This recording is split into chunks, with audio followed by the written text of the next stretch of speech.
Quantitative approach to comparative education. Now let us look at the research method that uses quantitative approach.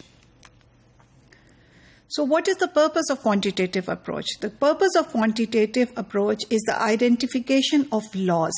The primary reason why people hold or use quantitative research is they want to identify the laws that underlie different phenomena. तो वो उनको abstract देखना चाह रहे हैं because they want to sort of predict what is going to happen and they want to sort of see the causal links. So the relationships between things और उन relationships के basis पे वो कुछ laws ऐसे करना चाह रहे हैं जो कि वो जहाँ भी apply करें they will be able to see कि ये चीज़ इस तरह से काम करती है तो अगर इस context में कर रही है तो इंडिया में भी करेगी, अगर इंडिया में काम कर रही है तो अफगानिस्तान में भी करेगी. तो दे ट्राई टू डिलीनेट लॉज करना चाहते हैं और लिंक्स बनाना चाहते हैं, रिलेशनशिप फाइंड करना चाहते हैं. रिलेशनशिप्स दो किस्म की होती हैं, एक कॉज एंड इफेक्ट की, ये होगा तो इसका ये इम्पैक्ट होगा, कॉज एंड इफेक्ट रिलेशनशिप्स. और रिलेशनशिप्स या वो जो लिंक्स होते हैं वो एसोसिएटिव भी होते हैं. एसोसिएटिव होते हैं इस तरह से मुराद है the concept of association is the interdependence of one thing over the other. So you say ये चार चीजें किस तरह से इकट्ठे चलती हैं और कैसे एक दूसरे से पे interdependent हैं.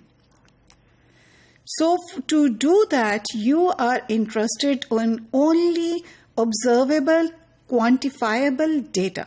वो चीज जो आप देख सकते हैं, यानी अगर आप क्लासरूम में भी जा रहे हैं ऑब्जर्वेशन के लिए और देखें ये क्लासरूम क्यों सक्सेसफुल है, तो आपके पास जो एक शीट होगी करने के लिए उसमें आपने नंबर्स को टिक करना होगा और वो नंबर्स काउंट होंगे, या आपने उन टिक मार्क करना होगा और वो बाद में एज नंबर्स आप काउंट करोगे.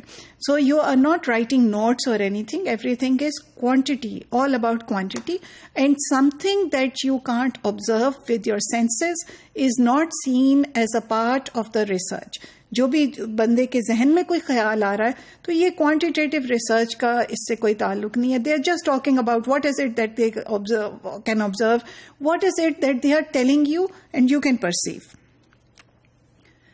Quantitative data approach, अपने methods में it relies on questionnaires. There are very different types of questionnaires, लेकिन close-ended questionnaires mostly.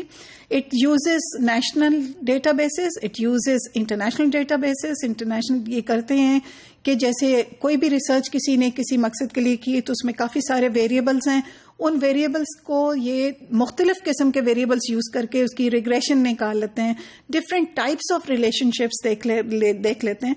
लेकिन बहुत ज़्यादा it's very common for people who work in quantitative research to use secondary data. इसको हम secondary data कहते हैं. In any case, in any way, any case, they also use, they also collect data. Mostly this data is in terms of surveys, और जिसके ऊपर आपने इसी तरह उसको count करते हो in terms of numbers. And it is only and only numerical. And you do a rigorous statistical analysis. Statistical analysis के लिए बहुत सारे सॉफ्टवेयर अब तो आ गए हैं. आपका SPSS है जो कि आप यूज़ करते हो, एंड इट इज़ और इसके ऊपर आप डिफरेंट उसके ऊपर अगर आप लिमिट्स लगा देते हो तो आपको उसी डेटा के डिफरेंट टाइप्स ऑफ आंसर्स आपको मिलते जाते हैं कि कास्ट का फॉर इंस्टेंस एजुकेशन पे क्या है, अच्छा कास्ट हो और ये जेंडर हो तो एजुकेशन में कौन जा रहा है और कौन नहीं जा रहा.